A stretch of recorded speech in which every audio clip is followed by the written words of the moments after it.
லேண்டோட பத்திரம் வந்து நம்ம கைக்கு கிடச்சிடுச்சு. ஸோ நம்ம லேண்ட் இருக்கிற ஏரியாவில் ஒரு முருகன் கோவில் இருக்குது மலை மேலே.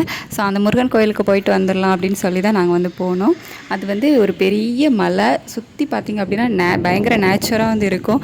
நாங்கள் இருக்க இடமெல்லாம் வந்து கொஞ்சம் சிட்டி மாதிரி தான் இருக்கும். ஸோ அங்கே வந்து இந்த மாதிரிலாம் கிடையாது. ஸோ பேபி வந்து ஃபஸ்ட் டைமாக இதெல்லாம் பார்க்குறான் அப்படிங்கிறதுனால அவனுக்கே ஒரு மாதிரி வித்தியாசமாக இருந்து ஒரு மாதிரி பார்த்துட்டு இருந்தார் சுற்றி முற்றி.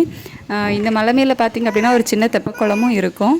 இந்த பக்கம் மலை, அந்த பக்கம் காடு அப்படிங்கிற மாதிரி சூப்பராக இருக்கும். அது மட்டும் இல்லாமல் நம்ம கன்னியாகுமரி சுசீந்திரம் தானுமாலய சுவாமி கோயிலோட கோபுரம் கூட இந்த மலையிலேருந்து பார்த்தா தெரியும். இயற்கை நிறைஞ்ச ஒரு இடம் தான் வந்து இது. இயற்கை காற்றெல்லாம் வந்து சூப்பராக இருக்கும்.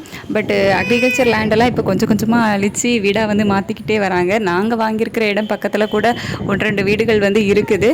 நம்ம அதில் வீடு வைக்க போகிறோமா என்ன அப்படிங்கிறது வந்து தெரியாது. இப்போதைக்கு நம்ம வந்து வீடெல்லாம் அங்கே வைக்க போகிறது இல்லை. அது இப்போதைக்கு காலி லேண்டாக தான் இருக்க போது. ஒரு சில மரங்கள் மட்டும் அதில் இருக்குது.